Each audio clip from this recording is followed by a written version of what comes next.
Okay, let's unpack this. Have you ever thought about someone just vanishing? It's a deeply unsettling idea. Yeah, I mean, no trace, no struggle, no body, just gone.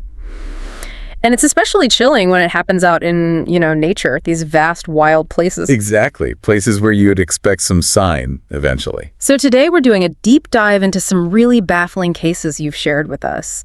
Stories where people, well, they just seem to dissolve into thin air. From all walks of life, too. Right. We want to look at the common threads, the really strange details, and just the mysteries that linger. Let's start in the Gifford-Pinchot National Forest.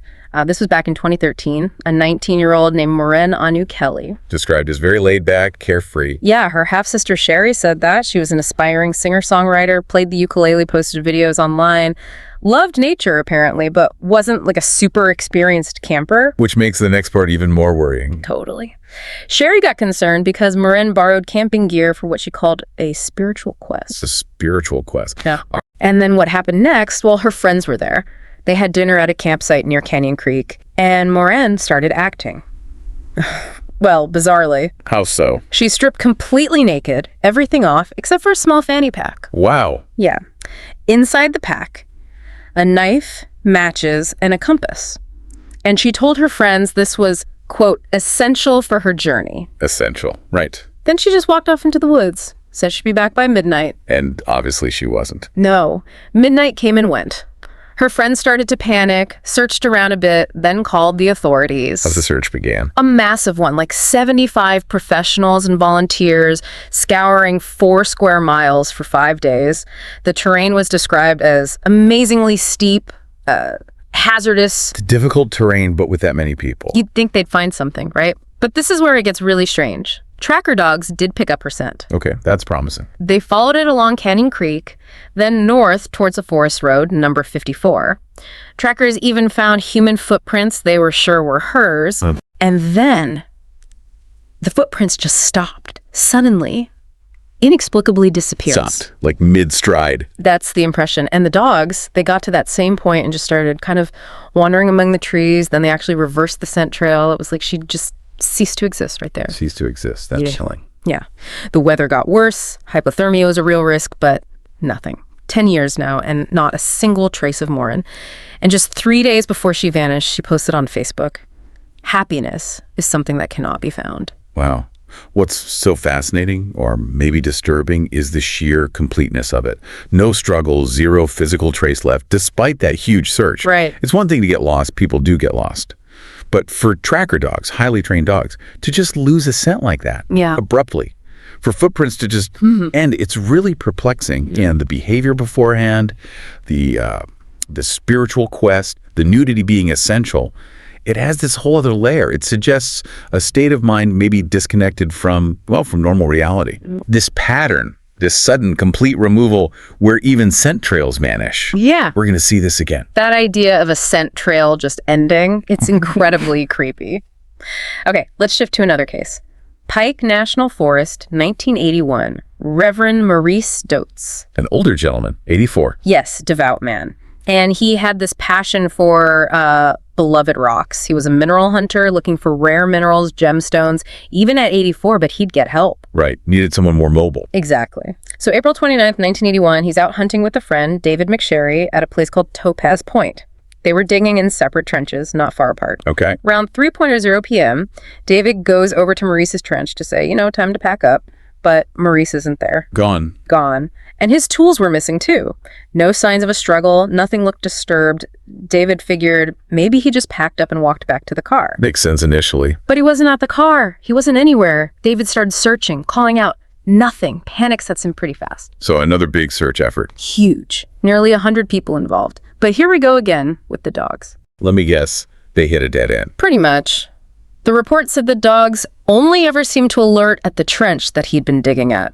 They couldn't pick up a trail leading away from it. Just at the trench itself. Yeah. It was like The report noted, almost as if he and his digging equipment had simply dematerialized from the site. Dematerialized. Wow. His wife, Myrtle, she was convinced it was foul play, believed someone must have taken him, maybe in a vehicle. But the official verdict? Death by misadventure. Theories flew around, maybe complications from a blood disorder he had. Suicide seemed unlikely for him.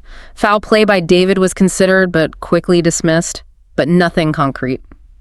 Ever. This case, it just hammers home that recurring theme, doesn't it? The tracker dogs hitting a wall. Seriously. In both Maureen Kelly's case and Reverend Dutz's, you have this vanishing act element underlined by the dogs losing the scent right at the start point or just after.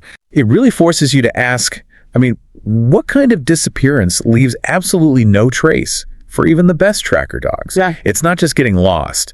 It feels almost like they were removed. Lifted out somehow, bypassing any way we know how to track. These investigators completely stumped. It's a really stark point. That lack of a trail is just haunting. Let's shift now, talk about some younger people who also disappeared in these kinds of baffling ways. First, Stacey Harris, 14 years old. Yosemite National Park, also 1981. Experienced outdoors, apparently. Yeah, she was on a horse riding trip with her dad and some others. They were at a place called Sunrise High Sierra Camp. Stacey decided she wanted to take some photos of a meadow. Importantly, she was wearing flip-flops. Flip-flops, not hiking boots. Right. Suggests she wasn't planning to go far. She started walking down a trail with an older man from the group, Gerald Stewart. She went ahead around a dense patch of trees. And when he came around... She was gone. Vanished. Just like that. Any trace at all. Only one thing. Her camera lens cap. Found behind that patch of trees. But nothing else. No footprints, no drag marks, no signs of any struggle whatsoever. Wow. The park superintendent at the time actually said it was as if the girl had simply evaporated. Evaporated? That's chilling language from an official. Isn't it? The Park Service thought the flip-flops meant she didn't intend to wander, which made them lean towards foul play. But another theory came up later. Yeah. Apparently, Stacey might have had a secret smoking habit. So the idea is maybe she ducked off the trail into the woods to have a cigarette.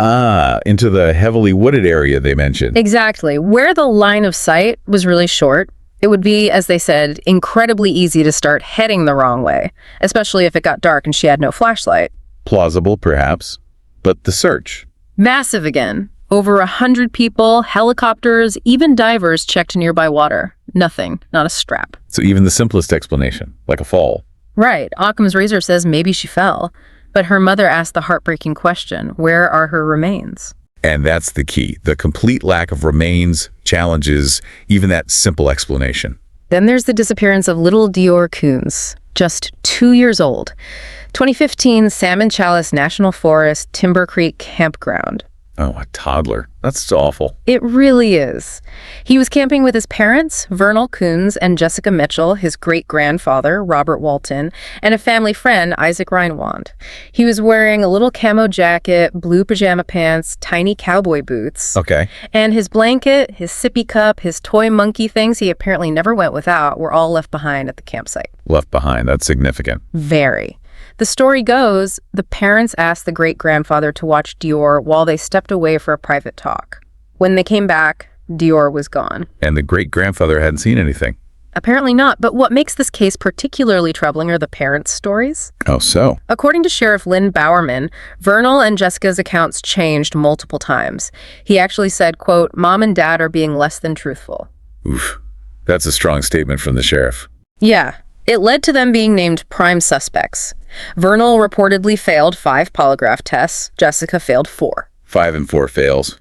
That looks bad. It does. And a private investigator later found a child-sized camo jacket matching Dior's description at the parents' former home. The PI concluded Dior was dead and the parents knew more. But still no body, no definitive proof. No. And Sheriff Bowerman, while he clearly suspected the parents, also urged caution.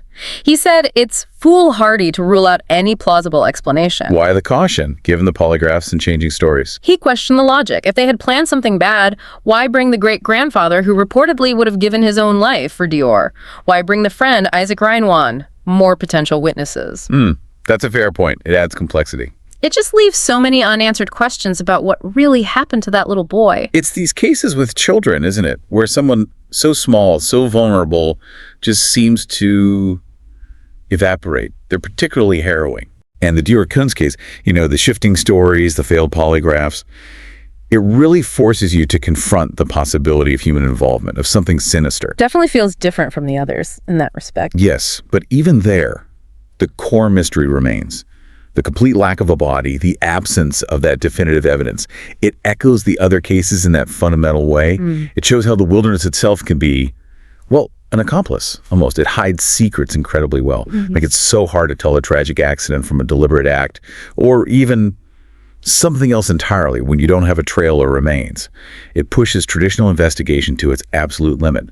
Now, moving from the deeply unsettling to something, well, potentially mind-bending. Let's talk about Ettore Majorana. Okay, Majorana, the physicist. Not just a physicist. Born in 1906, who's a child prodigy, genuinely considered one of the most brilliant theoretical physicists on the planet. Enrico Fermi, Nobel laureate, built the first nuclear reactor. Yeah, Fermi, huge name. Fermi called Majorana the most deeply gifted and intellectually brilliant human being I've ever had the pleasure of meeting. High praise. Wow. Okay. So what happened to him? Well, Majorana became obsessed with some kind of secretive new project, and he was deeply interested in Arthur Schopenhauer's concept of practical metaphysics. Practical metaphysics? What does that even mean, especially for a physicist? Right. It sounds almost like pseudoscience. But for a mind like Majorana's, it wasn't about, magic wands. It was more like exploring the absolute frontiers of physics. Could reality be manipulated at a fundamental level? Yeah, okay. He saw it as maybe unlocking deeper forces, perhaps other dimensions, things beyond what we currently grasp. Not mystical, but a profound science that might allow for things like telepathy, or even, get this, physical transformation by altering matter and energy itself. Physical transformation? Yeah. Like shape-shifting? That seems to be the implication, however fantastical it sounds. Now, after a trip to Germany in 1933, Majorana came back to Italy. Changed. Changed how? Friends said he was suffering from nervous exhaustion. He altered his study habits dramatically, focusing intensely on this secret project. Then, March 1938, he suddenly clears his bank account, buys an overnight ferry ticket to Sicily. Okay, sounds like he's leaving. He sends two very strange, contradictory letters to a colleague. The first talks about an unavoidable decision, apologizes for betraying trust. Sounds like a suicide note, maybe. Yeah, it does. But the very next day, he sends another letter saying, the sea rejected me and I'll be back tomorrow. Totally contradictory. Here, the sea. What's that? Nobody knows for sure. Could be sea, Christ, colleague. It's a mystery. Anyway, he was seen getting off the ferry in Palermo. Apparently, he seemed in good spirits. And then, poof, vanished. Just like that, after seeming fine. Just like that. Extensive searches by the Italian government. Mussolini himself was apparently invested. Found absolutely nothing. So the theories. Suicide, despite the second letter and being Catholic. That's one. Another is he retreated to a monastery. He apparently did visit a church, asking for help the night he wrote the first letter. Okay. Then there's the darker stuff. Given his genius, especially in nuclear physics before the Manhattan Project. Ah, so maybe kidnapped or murdered. Exactly. By nations wanting his knowledge. Remember, Einstein wrote to FDR about the potential for German atomic weapons not long after Majorana vanished. The timing is suggestive. Those are all pretty intense possibilities, but given you mentioned physical transformation and his genius, is there a theory that's even more out there? There is indeed. The most provocative one, the one that really bends the mind. Lay it on me. What if Majorana, this brilliant physicist and apparently a talented engineer too, what if he actually succeeded? What if he designed and built a device? A device for what? A device allowing him to, quote, hide from those who wish to use his knowledge for evil. What if he invented some kind of world's most powerful method of transportation? Something that let him just make himself disappear. Like teleportation or shifting dimensions. Something like that. Maybe using technology comparable in power, conceptually, to an atomic bomb, but for transport or concealment. Remember Fermi's assessment, most deeply gifted and intellectually brilliant human being. If Fermi thought that, what was Majorana capable of? Wow. Where could a breakthrough like that have taken him? It really pushes the boundaries of what we think is possible, doesn't it? So, okay, What does this all mean then? We've gone through these really unsettling stories. Maureen Kelly's spiritual quest into nothingness, Reverend Dutz vanishing from his dig site. The baffling cases of Stacey Harris and D.R. Coons, where trails evaporate or stories just don't add up. Right. And then Ettore Majorana, the genius who might have, well, literally checked out of our reality. It's a lot to take in. It really raises a fundamental question, doesn't it? What if there are forces or phenomena at play here that just defy our current understanding? Science, logic. Yeah. Maybe they don't cover everything. Yeah, these cases seem to push right up against those limits. The patterns we talked about, the lost trails, the complete lack of remain, the sheer suddenness of it all. It suggests something beyond just getting lost or even, typical foul play scenarios. It hints at situations where people are either removed perfectly, leaving no trace in our observable world, or maybe they transition into a state or a place or a dimension that we just can't detect yet. It's true. I mean, the thought of someone just ceasing to exist is terrifying, but it also kind of forces you to ask, what if there is a different kind of explanation? One we're just not equipped to understand right now. Exactly. These deep dives, they really remind you how huge and, well, unexplained the world still is. Precisely. Our minds want patterns, they want logic, but these stories just resist. They leave you with this profound sense of the unknown. It makes you wonder if our current science is just, one piece of the puzzle. Maybe some disappearances aren't problems to solve in the usual way, but phenomena that needs a whole new framework, maybe something closer to, quantum physics ideas or even ancient folklore about places where worlds connect. We really encourage you to sit with these stories, mull them over. What stands out most to you? What echoes? What theories feel plausible, or maybe just intriguingly impossible? If you found this deep dive as fascinating and maybe as unsettling as we did, please do like, share, and subscribe to the channel for more explorations into the unknown. Join us next time on The Deep Dive.